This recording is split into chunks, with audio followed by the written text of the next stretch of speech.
بسم اللہ الرحمن الرحیم۔ السلام علیکم ورحمۃ اللہ وبرکاتہ۔ بنی اسرائیل میں ایک شخص چوری، ڈکیتی اور قتل میں بہت مشہور تھا اور نہایت معمولی سی بات پر قتل کر دیتا تھا۔ ہوتے ہوتے اس کے ہاتھ سے 99 افراد کا قتل ہو چکا۔ اس کے بعد اس کے دل میں احساس پیدا ہوا کہ مجھے بھی تو اللہ کے ہاں جانا ہے۔ چنانچہ یہ فکر بڑھتا رہا اور لوگوں سے معلومات کرتے ہوئے سرگرداں پھرنے لگا کہ کیا میری توبہ قبول ہو سکتی ہے یا نہیں۔ کسی عالم شخص سے ملاقات کی فکر ہوئی کہ معلوم کیا جائے کہ ایسے شخص کی توبہ قبول ہو سکتی ہے یا نہیں۔ اسی حوالے سے لوگوں نے ایک عابد شخص کے پاس جانے کا مشورہ دیا۔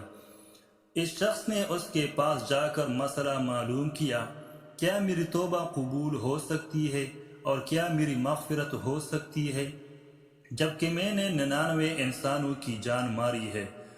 تو اس عابد شخص کو اس مسئلے کے بارے میں زیادہ معلوم نہیں تھا، تو اس نے اپنی عقل سے قیاس آرائی کی کہ جو آدمی 99 انسانوں کی جان مار سکتا ہے اس کو مغفرت کہاں سے ہوگی۔ چنانچہ اس نے کہہ دیا کہ تیری توبہ قبول نہیں ہوگی۔ تو اس شخص نے غصے اور جلال میں آ کر اس کو بھی قتل کر کے 100 کا حصہ مکمل کر دیا کہ جب میری توبہ قبول نہیں ہوئی تو تجھے بھی ختم کر کے 100 پوری کر دیتا ہوں۔ چنانچہ اس نے 100 کا حصہ مکمل کر دیا، مگر اس کے دل میں پھر بھی یہ خیال تھا کہ میری مغفرت کی کوئی نہ کوئی شکل ضرور موجود ہوگی۔ اس لیے اس نے لوگوں سے پھر معلومات کا سلسلہ جاری کر دیا کہ روئے زمین میں سب سے بڑا عالم کون ہے، وہی میرے مسئلے کا حل بتا سکتا ہے۔ آخر لوگوں نے اس کو بتلایا کہ فلاں جگہ ایک عالم رہتا ہے، اس سے جا کے معلوم کرو۔ چنانچہ اس نے اس عالم صاحب کے پاس جا کر اپنی زندگی کی ساری کارگزاری سنائی اور 100 آدمیوں کو کس طرح سے قتل کیا سارا کارنامہ سنا دیا۔ معلوم کیا کہ اب بتلائے کہ میری توبہ قبول ہو سکتی ہے یا نہیں، کیا اللہ کے ہاں مجھ جیسے گناہگار کے لیے بھی مغفرت کا کوئی خانہ ہے۔ تو اس عالم صاحب کو چونکہ علم تھا تو اس نے بتلایا کہ تیرے گناہ معاف کرنے میں اللہ کے ہاں کوئی رکاوٹ نہیں۔ اللہ کی رحمت کا سمندر تجھ جیسے گناہگاروں کے گناہوں سے بہت بڑا اور بہت وسیع ہے۔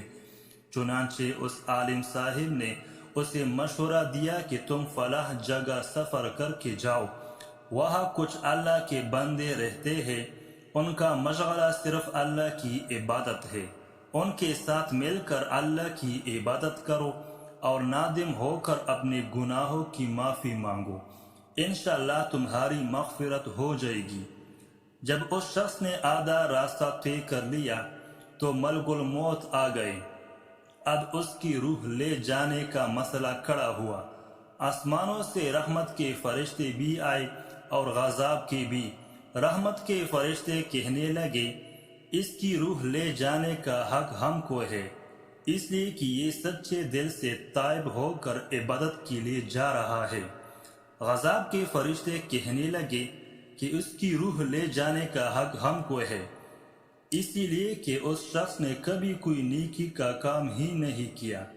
اسی دوران آسمانوں سے ایک فرشتہ آیا۔ بعض روایات سے معلوم ہوتا ہے کہ یہ آنے والا فرشتہ حضرت جبرائیل علیہ السلام تھے۔ چنانچہ اس فرشتے نے تشریف لا کر ان دونوں طرح کے فرشتوں کے درمیان یہ فیصلہ کیا کہ دونوں طرف کی مسافت ناپ کر کے دیکھ لو، جہاں سے آ رہا ہے اس کی مسافت قریب ہے یا جہاں جا رہا ہے وہاں کی مسافت، لہذا جہاں کی مسافت قریب ہو اس شخص کو وہاں والوں میں شمار کر دیا جائے۔ چنانچہ دونوں طرف کی زمین ناپ کر دیکھی گئی تو جہاں جا رہا تھا وہاں کی مسافت جہاں سے آ رہا تھا اس کے مقابلے میں صرف ایک بالش قریب ہے۔ چنانچہ فیصلہ ہوا کہ مقامی مسیحت سے مقام عبادت صرف ایک بالش قریب ہے، اسی لیے رحمت کے فرشتوں کو اس کو لے جانے کا حق حاصل ہوا۔ چنانچہ اللہ تعالیٰ کی طرف سے اس کی مغفرت کا اعلان ہو گیا۔ ایک روایت میں آتا ہے کہ قتادہ رضی اللہ تعالی عنہ فرماتے ہیں کہ حسن رضی اللہ تعالیٰ عنہ نے فرمایا کہ ہم سے یہ ذکر کیا گیا ہے کہ اس شخص کے پاس جب ملک الموت آیا تو وہ شخص سینے کے بل اس سرزمین کی طرف گھسیٹتا چلا گیا۔ حدیث قدسی میں آتا ہے کہ میں اپنے بندے کے ساتھ اس کے گمان کے مطابق ہوتا ہوں، اور وہ جہاں بھی یاد کرے میں اس کے ساتھ ہوں۔ باخدا اللہ تعالیٰ اپنے بندے کی توبہ سے اس سے زیادہ خوش ہوتا ہے جتنی خوشی تم میں سے کسی ایسے شخص کو ہوتی ہے جس کا جانور بیابان میں گم ہو کر پھر اسے مل جائے۔ اور جو شخص ایک بالشت میری طرف آتا ہے میں ایک ہاتھ اس کے قریب ہو جاتا ہوں، اور جو شخص ایک ہاتھ میرے قریب آتا ہے میں اس کے ایک باغ یعنی پھیلائی ہوئے دونوں ہاتھوں کے درمیان کی مسافت کے قریب جاتا ہوں، اور جب وہ میری طرف چل کر آتا ہے تو میں اس کی طرف دوڑ کر آتا ہوں۔ انسان جب بھی سچے دل کے ساتھ توبہ کرے گا تو اللہ تعالیٰ ضرور قبول فرمائے گا۔